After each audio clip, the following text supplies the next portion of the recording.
কি মনে করেছো বিচার হবে না? অবশ্যই বিচার হবে, আল্লাহর আদালতে উঠতেই হবে। কঠিন হাসরের ময়দানে লক্ষ কোটি কোটি জনতাকে নিয়ে আল্লাহ যখন বিচার করবেন, আল্লাহ গর্জন দিয়ে হুঙ্কার দিয়ে বলবেন, লিমানিল মুলকুল ইয়াউম লিল্লাহিল ওয়াহিদুল কাহ্হার। হে পৃথিবীর স্বৈরাচারী জালিম, পৃথিবীর সমস্ত মানুষ বলো তো আজকের রাজত্ব কার, আজকের পর কার, আজকের ক্ষমতা কার? সেদিন গোটা পৃথিবীর জমিনে হাসরের ময়দানে হাসিনাও থাকবে, খালেদা জিয়াও থাকবে, মুজিবুর রহমানও থাকবে, জিয়াউর রহমানও থাকবে, আল্লামা সাইদিও থাকবে, ডোনাল্ড ট্রাম্পও থাকবে, নরেন্দ্র মোদীও থাকবে, বারাক ওবামাও থাকবে, জাতিসংঘের মহাসচিবও থাকবে, আবার এরশাদ চাচাও থাকবে। থাকবে না? আল্লাহ যখন বলবে বলো আজকে রাজত্ব কার, আজকের পাওয়ার কার, সবার মাথা নিচু হয়ে যাবে, কেউ কোনো কথা বলবে না। ওই দিন আল্লাহর আদালত থেকে পার পাওয়া যাবে। দুনিয়ার আদালতে তো বাসি খুনের ফাঁসি হয়, আর তার তখন চাপারয় কলি ওয়াকাল হরিণ চুলকায় পাটের গাল। অপরাধ না করেও সাইদির মতন মানুষরা জেলে যায়, আর পরিমণির বাড়িতে মদের বোতল পাওয়ার পরে গ্রেফতার করে কারাগারের মধ্যে ঢোকায়, কয়েকদিন পরে হাতে মেহেদি পরে বাহির হয়। আরো জোরে বলেন না কেন? বিচার হবে কেমন? মাঝে মধ্যে আমি একটা উদাহরণ দিই, কষ্ট পাচ্ছেন আপনারা? মনে করেন আপনাদের এই দিঘুলিয়ার মধ্যে তিনটা চোর ছিল, সাধারণ কোন চোর না, হাইব্রিড চোর, তার মানে গাড়িতে এলপিজি চুরি করে। যেই ধরে সড়ক, যেই ধরে সড়ক, যেই ধরে সড়ক, এলাকার যুবক পোলাপান আর এলাকার মানুষ অস্থির। একদিন রাতের বেলায় টেকনিক করে কৌশল অবলম্বন করে তিনটা চোরে হাতে নাতে ধরছে। আচ্ছা বলেন তো দেখি, মায়ের কি একটা মাটিতে পড়বে?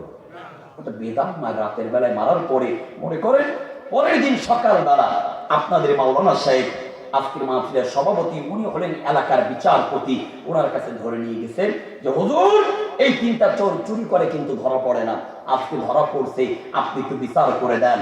এখন বিচারপতি মাওলানা সাহেব আল্লাহর কোরআন খুলে বলছে, সূরা মায়েদার মধ্যে আল্লাহ বলছেন, চোর যদি চুরি করে তার কথা বলে না, চোর যদি চুরি করে তার হাত কেটে নাও। দেখো তিনটা চোর, তোমরা যেহেতু চুরি করেছো, হাতে নাতে ধরা পড়েছো, প্রমাণ হয়েছে, আল্লাহর কোরআন দিয়ে বিচার, তোমাদের হাত কাটা হবে। যেই বলেছে হাত কাটা হবে, তিনটা চোর মাওলানা সাহেবের পান জড়িয়ে হাওমাও করে কান্নাকাটি শুরু করছে, হুজুর পরিবারের মানুষজন না কেউ অনাহারে মারা যাবে, আপনি দয়া করে এই শাস্তি দিবেন না, হাত কাটবেন না। হুজুরের একটু মায়া হলো, দয়া হলো, হুজুর বলছে যা তোদের হাত কাটা মাফ করলাম, দিঘুলিয়া বাজারে যাবি, তিনটা চোর তিনটা মোড়ের মতন ফল নিয়ে আসবি। আচ্ছা বলেন তো, হাত কাটা মাফ করে যদি বিচারপতি ফল খাইতে চাই, এই তিনটা চোর খুশি হবে নাকি অখুশি? তিনটা চোর তো মহা খুশি। দিঘুলিয়া বাজারে যাওয়ার পরে ফল নিয়ে আসলেন। এখন মাওলানা সাহেব বিচারের আসনে বসেছেন। মাওলানা সাহেব বলছে, এই এক নম্বর চোর এদিকে আসলেন। বলছে কি নিয়ে আসছিস, কি ফল? বলছে হুজুর আর বলবেন না, আপনার জন্য ভালোবেসে একটা আম নিয়ে আসছি। আচ্ছা আপনাদের দিঘুলিয়ার আম আর আমাদের সাতক্ষীরার আমের মধ্যে কোনো পার্থক্য নাই, আমাদের সাতক্ষীরার আমের আঁটি ওই একটা, আপনার দিঘুলিয়ার আমের আঁটি কয়টা হয়? আম কাটলেন, আঁটি বাহির হলেন। এখন হুজুর বলছে, যেহেতু আজকে তোমরা আম নিয়ে এসেছো ফল, আর আজকে তোমাদের বিচার হবে আঁটি আর বিচি গুনে। আমের আঁটি যেহেতু একটা, যাও তোমার 1 বছরের জেল। জেল বলেছে 1 বছরের জেল। হাউমাউ করে মাওলানা হুজুরের পা ধরে কান্নাকাটি শুরু করছে, হুজুর অন্যায় করেছি, ভুল করেছি, 1 বছরের জেল দিবেন না। হুজুর বলছে হাত কাটা মাফ করছি, 1 বছরের জেল আর মাফ হবে? যা চলে যা। এই 2 নম্বর চোরাই কিনে আসছিস?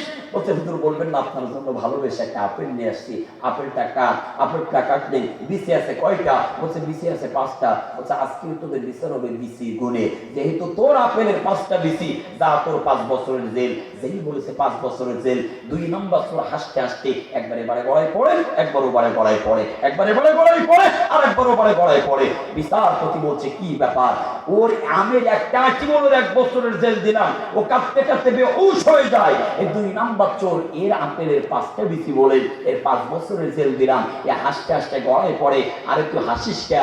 বলছে একটু হাসতে দেন, পরে বলছি। আরে বেটা বল না কি হয়েছে, হাসিস কা? বলছে হুজুর সত্যি বলবো। বলছে হ্যাঁ বল। বলছে হুজুর তাহলে শোনেন, ও 1 নম্বর চোর আম নিয়ে এসেছে, ওর আমের একটা আটি বলে 1 বছরের জেল দিলেন। আমি 2 নম্বর চোর আপেল নিয়ে এসেছি, আমার আপেলের 5টা বেশি বলে আমার 5 বছরের জেল দিলেন। ও 3 নম্বর চোর ও ও ও করতে গেছে কেন? বলছে কেন কি হয়েছে কি হয়েছে? ওদের তরমুজ নিয়ে আসতে গেল কেন? ওর বিচি গণবেন কখন আর বিচার করবেন কখন? আরো জোরে বলেন ঠিক না বে ঠিক? আরো জোরে বলেন ঠিক না বে ঠিক? দুনিয়ার বিচার সেই বিচার নয়, দুনিয়ার আদালতের বিচার সেই বিচার নয়। আল্লাহর আদালত উঠতে হবে।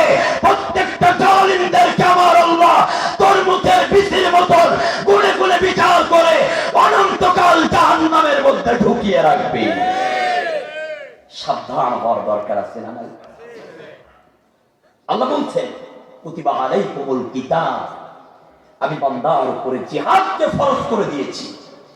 আর সেটা তোমাদের কাছে অসহ্য মনে হচ্ছে। জিহাদের কথা শুনলেই পাশ কেটে যারা চলে যায়, নিঃসন্দেহে তাদের চাইতে মুনাফিক আর কেউ হতে পারে?